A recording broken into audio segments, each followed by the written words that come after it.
Fala galera, tudo bem? Rui aqui. Na semana passada a gente falou um pouquinho sobre Empédocles, né? E como Empédocles responde às objeções de Parmênides, juntando alguns elementos que são tanto do pitagorismo quanto da escola de Mileto, né?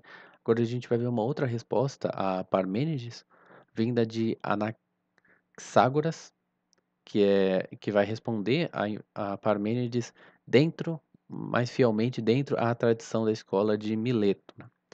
Então, esse senhor que vocês viram aí é o Anaxágoras de Clazomene, que nasceu cerca de 500 a.C. e que, apesar de ele ser mais velho do que o Empédocles, a obra dele é posterior. Então, ele viveu num período ali de cerca de 30 anos em Atenas, e após uma acusação contra o Péricles, que era tipo um protegido dele, né? O Anaxágoras também foi acusado sob o pretexto de afirmar que os corpos celestes eram apenas rochas incandescentes, tendo se retirado para Lampsaco, que era uma outra cidade onde tinham também pessoas de Mileto, né? Quer dizer, ele não era de Mileto e ele estava em Atenas, mas lá tinha o pessoal de Mileto. Então ele se tornou lá o chefe da escola milesiana, tendo se tornado célebre por suas descobertas das verdadeiras causas dos eclipses solares e lunares.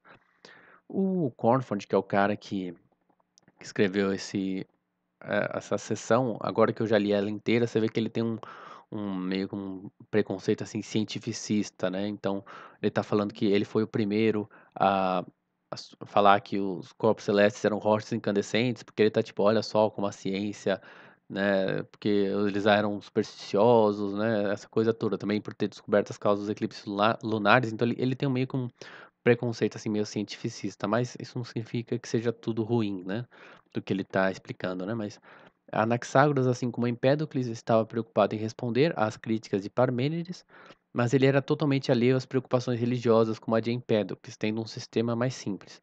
Temos uma boa parte dos seus fragmentos, mas a interpretação é difícil, pois ele queria explicar conceitos sutis com uma linguagem um pouco crua e ambígua, né?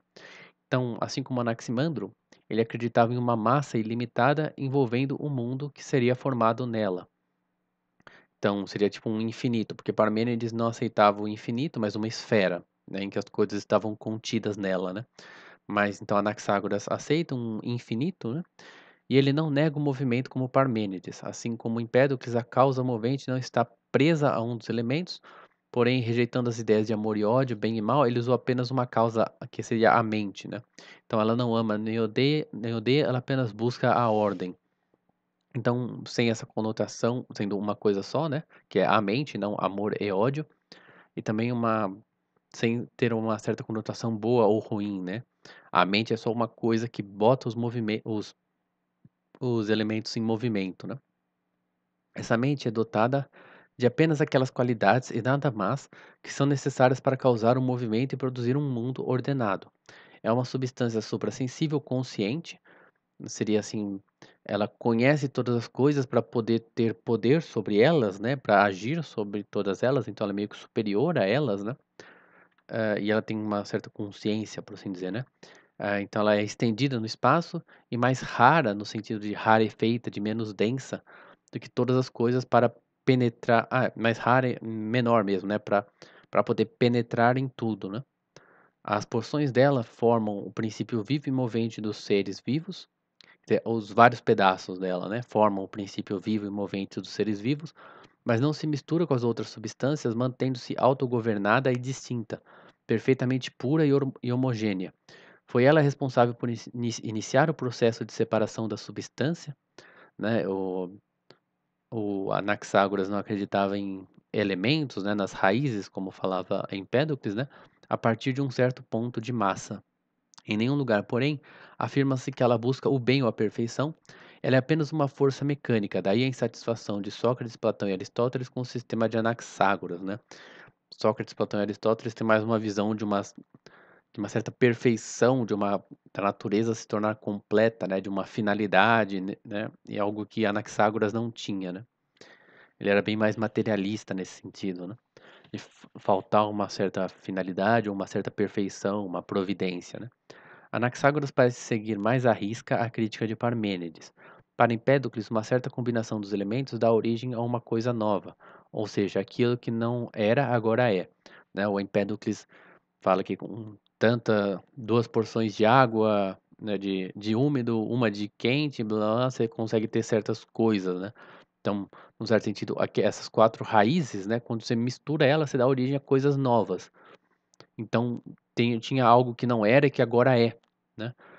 Então, para seguir a regra à risca, né, aquela regra do Parmênides de que aquilo que não é, não pode ser, né, aquilo que é, não pode não ser, você deve acreditar que cada substância é infinitamente divisível em algo que é ela mesma, ou seja, não pode existir átomos, né. Eu não entendi se não pode existir átomos ou se os átomos têm que ser da própria substância, né. Mas, num certo sentido, se existem átomos também, o átomo dá origem a alguma outra coisa, né. Eu junto vários átomos e formo uma coisa que não é o átomo, né, então tem esse problema. Anaxágoras, porém, é o primeiro a diferenciar a mudança da geração. Ele também foi o primeiro a considerar os elementos ou qualidades, né, que o termo é difícil de saber qual que seria o melhor termo, né, mas essas qualidades, são partes de um contínuo, com os diferentes objetos tendo diferentes quantidades dele, permitindo a cada nova substância se transformar na outra, porque nada de novo veio à existência. Então você só vai mudando pequenas quantidades desses elementos, né, e aí uma coisa pode se transformar na outra, né. E não é uma geração, é só uma mudança, né. Então, assim, no princípio todas as coisas estavam juntas e a mente, né, que é essa substância que é consciente, que move tudo, né. Então existia essa mente que iniciou o processo que fez com que a matéria mais externa se tornasse mais quente. Tem um erro aqui, desculpa, na de escrita, né.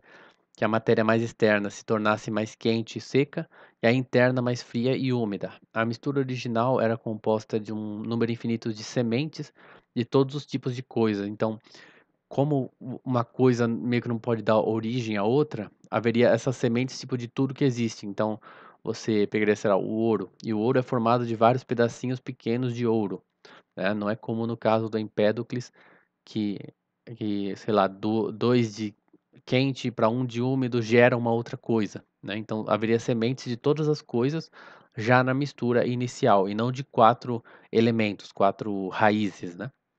Então o Cornford dá a entender que essas diversas partículas foram formadas de acordo com as propriedades quente, seco, etcétera, que vigoravam em cada lugar, mas isso seria criação e, portanto, movimento. Então eu não entendi direito como que isso fica no sistema, né, porque ele tenta dar essa explicação de como essas sementes surgiram, mas aí seria uma criação, né, então isso meio que volta para o problema de Parmênides, né.